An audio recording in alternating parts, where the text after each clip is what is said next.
Good morning, mother truckers. How's everybody doing this morning? We got the freaking two really real dudes coming at you with my boy Hoove. How we doing, Hoove? Doing great today. How are you feeling, brother? It's a beautiful day. Man. I'm good, man. Happy We're doing real day. good. Hump day. How's everybody else doing, though? I hope going good. What is today? Today's a Wednesday. Today's a Wednesday. I hope everyone had a fantastic weekend. If any of you guys are in here right now and you didn't tune into our last podcast, make sure you go check it out. We actually skipped a Sunday release for you guys, but only because I was super, super busy this weekend. Before we get into that, guys, what are we grateful for? Everybody in the chat. We do this a lot, man. Let's broaden it, man. Narrow it down. Even if it's like the smell of a donut or your coffee taste, whatever it is. What are we grateful for today, Hoove? Today, I am grateful for new friends, man. I got a chance this weekend to go and spend some time with some individuals that I've met here through the TikTok app. And they're people that I now consider complete family to me. It's just a really amazing thing to allow yourself to branch out and meet new people and give people an opportunity to become a huge part of your life. A lot of times I think people close themselves off, and I'm just thankful for the opportunity for new friends. Hell yeah, yo. New connections all day.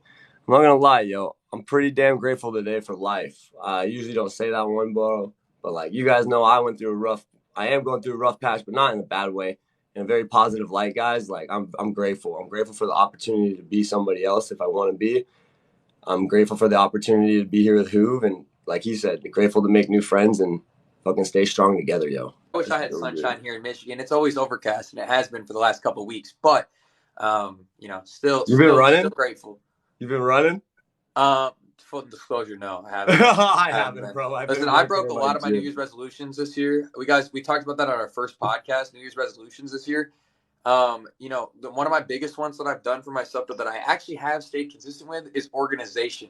This year, I've worked really hard to be on an organized schedule, and it's something that I've never done in my whole life. So it's taken a lot of my concentration, time, and effort to do that. Truth, yo, and Jason saying grateful for the podcast, first time live. If you guys didn't know why I'm saying that, we do upload on YouTube too. So I'm super grateful that anybody and everybody are just tuning in, even to come in and say hello. Make sure you guys go and sub up on all platforms, guys. We are out on our YouTube and here on our TikTok. Make sure you guys go grab that up. It's also just Two Really Real Dudes. And we're also going to be out on Spotify and Apple Music here in the next couple of days. So getting ready for that. Gotta ask real quick because we all love it. What's the dad joke of the day, big dog? What's the dad joke of the day? Ooh, baby. Give it to me. All right, you ready? Yeah. What concert would only cost 45 cents? Oh, God. 50 Cent featuring Nickelback. Classic, bro. How does a man on the moon cut his hair? How does a man on the moon cut his hair? I don't know. He clips it. Oh, baby. That's a good one. We're going to just start doing this so you guys know. The grateful is the dad joke. And then I want to ask, who? You got a quote that's been on your head lately? I'm so glad you asked, bro. I do have a quote. Let's go. All right, you ready? I actually was battling with somebody this morning, and they gave me this quote. The quote is, aspire to inspire before you expire. And I thought that was so fire. I sat there to myself, and I was like, damn, like, that's really what we should be doing out here every day. Like, we all have a finite amount of time on this planet, and like, if you inspire to aspire, like, dude, you're gonna be able to change the world, man. And I love that. It hit me so deep this morning. I love that, dude. I've said that for so long, dude. You should both ways. Like you said it. You should inspire to aspire and aspire to inspire. I fucking love that, dude. Yo, you guys ready? Where is it? All right. Sometimes the smallest things take up the most room in your heart. Sometimes the smallest things take up the most room in your heart. And you guys can think that in many ways. That's a Winnie the Pooh quote, by the way. Is it really? It's a Winnie the Pooh quote, but that's a big thing. I don't know. Let me ask you, Hoove. If you had to ask or think about that, because it's really been stuck in my head, how would you think about it, dude?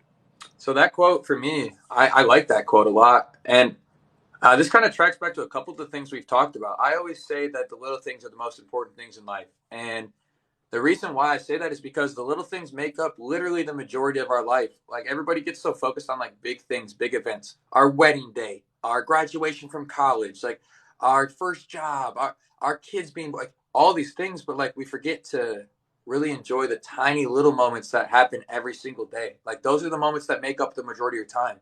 Waking up with your wife or husband or significant other, walking your dog, you know, taking the time for yourself to do self help like meditation, yoga, journaling, all these things. All of those are little things that we do way more than all these big things that are happening all the time. And so I think that's kind of what that quote's talking about, is like focusing on those small things, because those are actually the more intricate parts of life that we really need to focus on more. Hell yeah. And I know, like, Winnie the Pooh, when he said that, too, I don't remember the exact, obviously, it's been a minute. But I know his best friend is the smallest thing in the whole world. It's little Piglet, yo. And I definitely see that. Like, who's got two little ones coming, but those two things are going to be the best things he's ever fucking put his eyes on, probably. And just like he said, it's not the big things that take up the heart. It's all the little things, like all the bricks that add up to that one house, yo. And so I fucking yeah, feel that, dude. I love that. That's really, I love that quote. I don't know where you found that, but I don't know if you were Hey, watching Winnie the Pooh last night, or I don't know if we love Christopher Winnie the came over to Pooh. your house, or like what happened, but Oh yeah, with all that honey. Mm. Hey, real quick though, if you guys didn't know, who did something really fucking cool this weekend? So, guys, this is a really cool thing that I got to experience this weekend that a lot of people don't get to experience. I've met some amazing people, and all these people will be linked in the description of the video when we post it and stuff. But it's this Charlotte's World community. My boy Spider Monkey Winston, Wilbur's World. We got there's a lot, but all of the amazing people on this platform that use TikTok for their spider monkeys. They are all incredible people, and they've rescued these monkeys that didn't have homes and have been pretty much abandoned. I'm going to give you insight on exactly what they do with the organization, and how they take care of the monkeys, and what their purpose is with them as well. But I went to a convention all about their spider monkeys. They had a huge meet and greet with them, and I got to spend time with all the babies.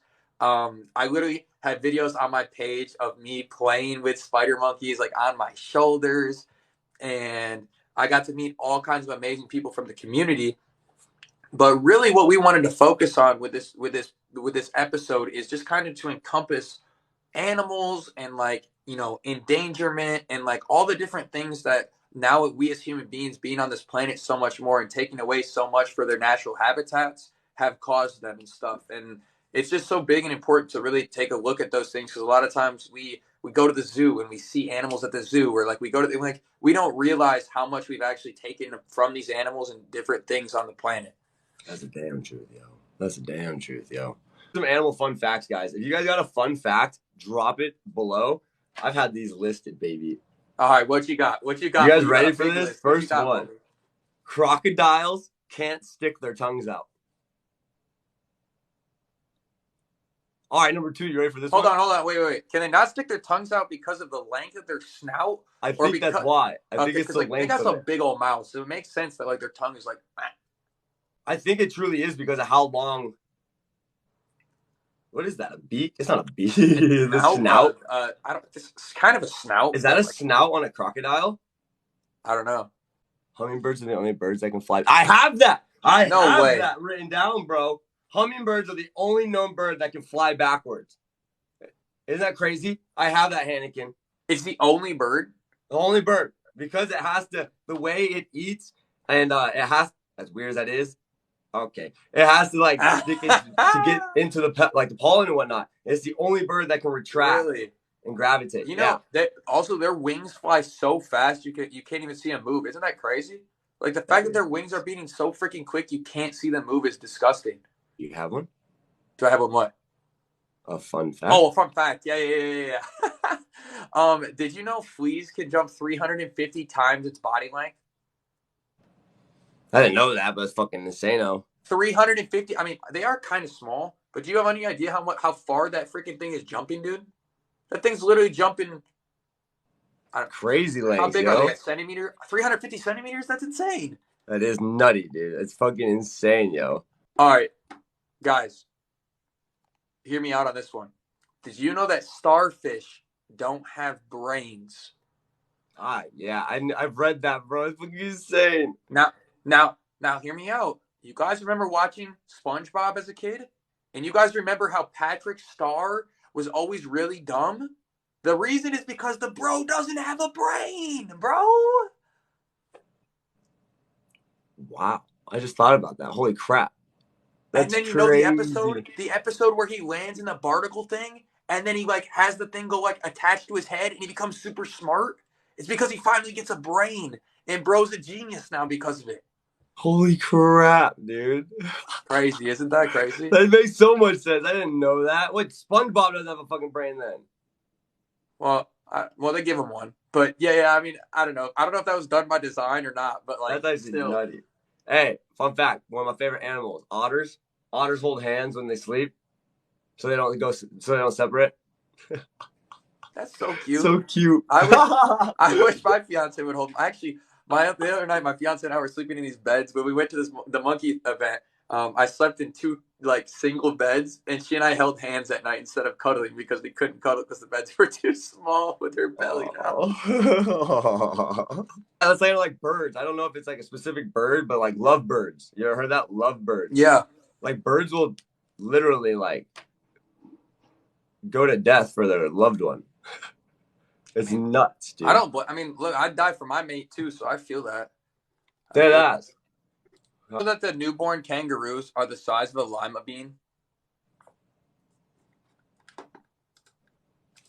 lima bean, bro. Like this big. Like itty bitty. Like when they pop out? Yeah, like when they're born. They're like the size of this, bro. Like itty bitty, teeny weeny, tiny dot, polka dot bikinis. Like tiny. What? Yeah. You know, and kangaroos get up to 6 feet tall. Isn't that crazy? Like you literally have kangaroos that are 6 feet tall or more standing up, and they start as a lima bean. It's like those little dudes you throw in the water and like, ooh. The absorbable things, like a little dinosaur. Hey, this one's kind of weird. Ready? It's a buggy world takeover. This is approximate. There are more than 1.4 billion insects per human on the planet. And you guys want to tell me we ain't going to get taken over by... It's not aliens. It's little insects. Whoa. You said billion? More than 1.4 billion insects per human. Dude, because you got to think. Ants. That number doesn't even exist. The amount of bugs that are on this planet doesn't even exist. Like it's exponential. Like we can't even calculate that. It's crazy. Like I'll always ask somebody if there's going to be something that takes over the world in a sense. If it like evolves, it's either going to be ants or it would be birds. What? It would have to. I would definitely think so. Did you know slugs have 4 noses? No, they do not. Oh my god, do they really? Bro, what do you do with 4 noses, bro? Like, what's the point? Tell me the reasoning behind having 4 noses. If you can justify the 4 noses, I'll let it slide. But like, I don't think anybody deserves to have 4 noses. Like, what are you doing? Smelling in all 4 directions, north, south, east, west. Why does it have 4 though? Can you imagine having to go like this and pick your nose? What? Why 4? Like, you're going. You're fisting it, bro. Yo, I got one last one real quick. Do you guys know what the most venomous snake is? No. Like, would anybody guess what it is? Oh, wait. I think I know this. What is it? What would you guess? Gardener snake? But gardener snakes don't have big enough fangs so they can't bite you? I mean, I would think so. Besides that, what would you guys say? The inland taipan. I think that's how you say it. Taipan. One bite, in sense of how strong it is, could kill up to 100 to 150 men worth. What the heck? 30 minutes to live. Dude, an inland taipan. And you wouldn't look at this thing and be like, oh, you're poisonous. It doesn't even look like you would look at this thing and be like, a normal snake, bro, just big. Dude, doesn't it? And this thing is gonna come and munch you. These guys are having it in their hands, bro. No sense, dude. But I looked at that and I totally thought it was something like a cobra or something crazy. I know this though. In Arizona, it's a thing. If you have daddy long legs in certain spots in your house, daddy long legs, I don't believe are the most venomous. But I do believe that. I don't believe, I know it. Daddy long legs will take out insects for your house. Like they'll put like scorpions down if they can catch them the right way. It's pretty nuts, bro. And like if you have a cat, a lot of people in Arizona will get cats because cats will put scorpions down. They'll go scorpion hunting. I don't know how it is, bro. I don't know if like they don't That's get. crazy. It's That's crazy, wild. dude. That is wild. Going into favorite animals, This Jaden. goes perfectly into my next question with that. So let's All go. right, let's Favorite hear it. animal. You My first, big my dog. favorite. So it's really difficult for me because we are going to talk about another topic here in a few minutes that I relate to that animal more in that regard. But it's all like, so I'm going to pick a different animal for my favorite animal, even though the other topic is kind of the same animal. I don't want to pick the same animal twice. So if I had to pick a different animal for that, I'm going with a koala bear. I think koalas are so freaking cute and adorable, and they just chill out on their trees all day. And honestly, they're so cute. If I could be any animal besides my other topic we're going to discuss, I would pick koala bear. You pick a koala bear. Yeah, bro. Just chilling on a bamboo all day, bro. Eating some eucalyptus leaves. You could lift this. Eucalyptus. I made that video. I Hey. love that, dude. If I have my favorite animal, because my next, this is what the next question would be, guys. Like, what's your spirit animal in a sense? Like, people would say they have like an animal like that. Well, my favorite animal overall, all mother trucking day, is a dog. A dog, a dog, and a dog. Why? Because dogs are the number one, like, not a man's best friend, but just a human's best friend in a sense. So I'm with a dog. I love it. I love the stories behind them, the emotional toll, the fight they have for love. It's beautiful. All right, so let's jump into spirit animal because that's the tough thing. It's like I was trying to decipher between how I say what I want to say but not. You know what I mean? For me, you guys already know what it is. All right, you guys, anybody that Yeah, supports us yeah. knows what it is.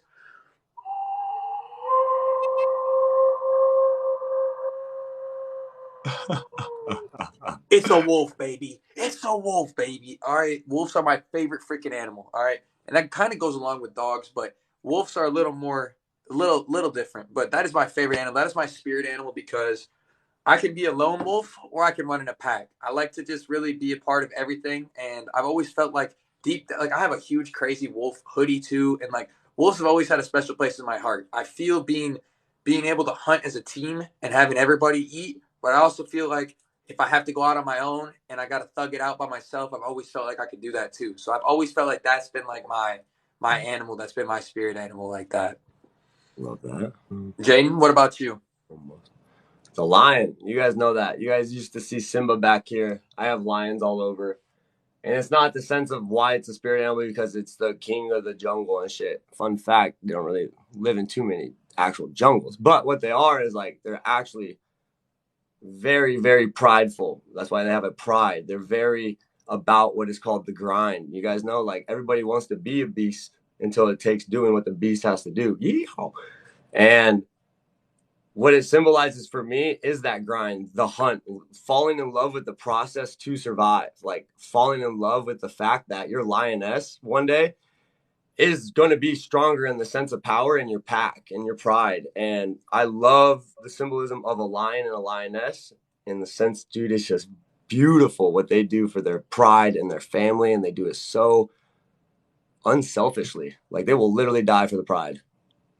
I think that hits home on a relationship standard. Like I think a lot of times in relationships, actually speaking of tracing this all the way back to spider monkeys, which we're going to be having people come on and talk about here in a little while.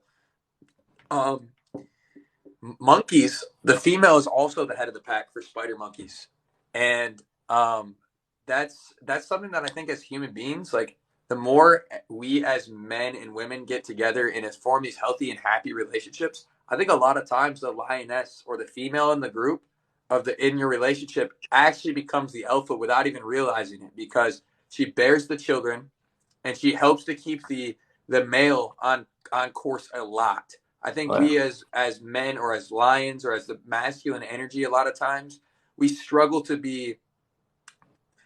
to not be successful without that backing behind us sometimes to have that support system that's always there for us. And like I think that's so amazing that women or lionesses or spider monkeys or whatever it is, the female steps up and has such an intricate and more so important role in that relationship, you know. And I think that's something that like everybody should kind of like be aware of. Like they always say happy wife happy life, like that's something that like people that are in unhappy or unhealthy relationships a lot of times they don't realize how important those things are to like make sure that that your lady's doing good, to make sure you do the little things to make sure you are making her feel good, you know? But your lady is always going to protect you if you protect her. I think that that's just so important. Dude, I agree a lot with that. And one thing that goes with like the lion lioness thing in the grand scheme of things, two relationships, is more so knowing like I want to say like the humility of it, like the humbleness of just knowing like you both hold the power in this life and you hold an energy where it's like you're more strong here and you're stronger here, but together, man, we have what is literally in the lion's term like we have pride. So you have a pride together. It's fucking true, yo. That's why the lioness is above my lion in my office. You guys didn't know that. Always. Always. Absolutely freaking Because you love guys that. can ride on the back of a lion, literally, by the terms of how big a lion's back is compared to a lioness. That's why a lot, like, dude, I'm being honest. Because then sometimes it's talked about, like, what is the female trajectory? Like, trajectory. I can't say the word right now. Trajectory. Yeah. To being, like, in essence, like, powerful. And the beauty behind it, the unselfish energy behind the female mind is incredible. So I feel you guys.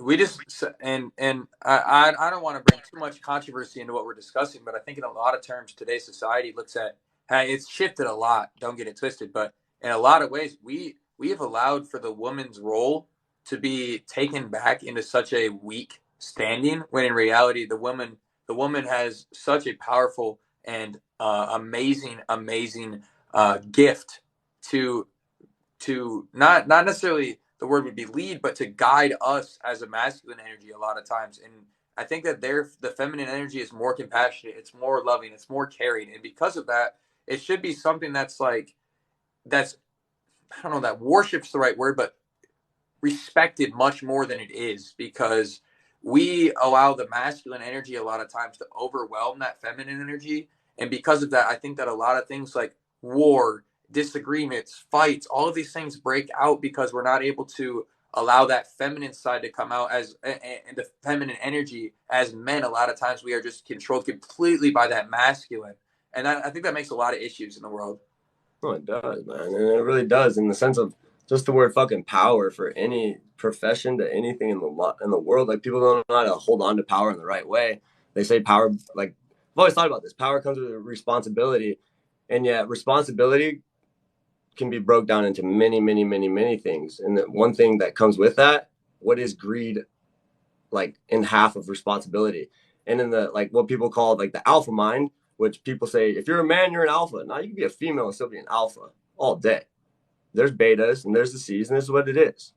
And at the end of the day, the female mind, especially me working so close with females in my profession with training from youth all the way to seniors to college athletes to everybody doing the same struggle minded, dude. And I don't say this to like be like the single J, but like females, yo, so powerful in the sense of like what you guys just put forth for all your other friends, other people in front of you. And as a man and as somebody that has the essence of all the dudes that have feel like I'm an alpha, dude, they'll always put themselves first before anybody else. Mm-hmm. Always. I've And never seen that another way. those people, man, like those people are not benefiting themselves in the long term by doing that. And it might short term gain some kind of like viewpoint on it. You know what I mean? It might grow them a little, but like at the end of the day, it's not gonna be a long lasting happiness doing that. You know, like I think a lot of men that are alphas realize that as they get older, but it takes them a long time to grow out of that, where they realize being a masculine, manly man is not really the vibe. I really think that that's something that you don't learn until you're older, and a lot of those people just I don't know. At that point, they're like, "What do I do at this point? It's over. Like I've already been this way my entire life. Like I don't know how to be any other way." You know? Mm-hmm. Mm-hmm. I fucking love that, dude. I love it. Yeah, and like I want to say it because we were talking about it. That's a whole podcast in itself, but that just goes to like literally what the question was: spirit animals. Like when you guys think about that stuff, if you guys ever do, just to have fun with it, green hearts in the chat, whatever, dude, break down because that's you learning yourself. That's you breaking down things. Here we go with this. We could do this for like 10 more minutes because who's got to do his thing. But if you guys learn to break that down so in thought to like how an animal does for their pack or what they do in essence of just whatever they do, Take that to you, man. Like for a lion, for me, I got a pride behind me. I got a pack behind me. I don't have a lioness, but I have somebody I know one day that will be above me and that will motivate me and that will take me. Oh, look at that taco! But take me long run, yo. And for me, spirit animal wise, great thing to think about, guys. Every day. I 100% agree. And again, the whole reason we brought all this stuff up is, not to, not to do anything other than spark conversation, guys. Powerful things that I think everybody should think of and really just ponder, and you don't have to believe in a spirit animal or whatever you think. But at the end of the day, like where does your energy lie with the way that the world works and the way that you feel about things and energy moving? That's really what's important. That us. All right, man. Well, I want to leave you guys with something real quick on a quote. Guys, make it a little shorter one because we're going to be adding stuff in. But to end this one, life is a precious thing. You never know when you're going to lose it. Live life while you can because you never know which second is going to be your last. Mm. And that goes for everybody, yo. I'm not going to get into my little spiel, but I just want you guys to know, man, and this is to Hoove and everybody, every second is every moment we are given. And that's why it's called the present. And that's why we live in the present moment the best we can. Because that's a gift within itself. And you guys got to check in on others, man. And you guys got to know you are loved. And you guys got to know this is a very precious and fragile thing we are given. Yet it's so powerful and it's going to be good, man. It's going to be okay if you're struggling. All right, guys, you guys are loved. And you guys got to know that day in, day out, especially by your boys here, the two really real dudes. You guys got to know we are fighting for a change. And we're doing it because we know this thing is precious, but yet we love to live life every day, every day, every Couldn't day. have said it better. I appreciate everybody for tuning in. Make sure you guys click that bell, turn those noties on, sub up to the channel. Make sure you guys follow us up on all platforms. And thank you guys for just coming in here and giving us your energy today. We appreciate you. We love you. We'll catch y'all next time. Peace. Oh!